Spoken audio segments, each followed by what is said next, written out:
Developing countries need at least $1.7 trillion per year between now and 2030 to implement their climate actions and transitions toward a low-carbon future. Even though developed countries have committed to raise $100 billion per year, it is essential to mobilize other sources of funding to meet these needs. The solution could come from local financial systems, mobilizing and redirecting funds to climate-friendly investments. At Agence française de développement, we believe that finance can be a driver of sustainable development and the fight against poverty and gender inequalities. Our objectives are clear: to reduce the negative effects and maximize the positive impacts of finance on the climate, while taking gender and social impact into account. That is why AFD is working to transform the practices of financial systems and support a just and sustainable transition. First of all, we support local financial institutions, such as public development banks, to incorporate climate in their activities. This aim goes beyond encouraging them to fund more projects mitigating and adapting to the effects of climate change.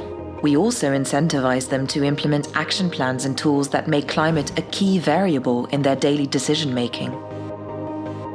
How can we mobilize financial systems to respond to the need for climate-friendly investments?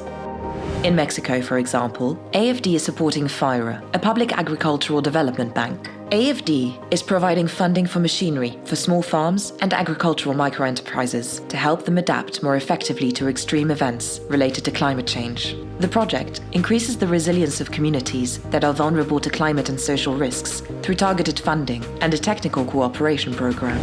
It is also working to reduce economic and gender inequalities. Thanks to this support, more than 11,000 farmers have been able to access funding in order to finance climate-resilient investments. AFD also supports regulators and central banks to factor the climate crisis into the laws and standards applied to the market. In the Caribbean, a region that is highly vulnerable to the impacts of climate change, AFD is providing support to the central banks of the Eastern Caribbean, the Dominican Republic, and Jamaica. Together, these institutions cover over $75 billion in financial assets. This project enables these institutions to assess their exposure to climate change-related risks more effectively and to boost the climate finance capacities of more than 150 financial institutions under their supervision in the region, including commercial banks, credit unions, insurance bodies, and pension funds. For AFD, climate is a key development issue. Transforming financial stakeholders in their efforts to protect the climate all over the world means mobilizing the necessary resources and working to create long-term economic policy that takes full account of climate issues.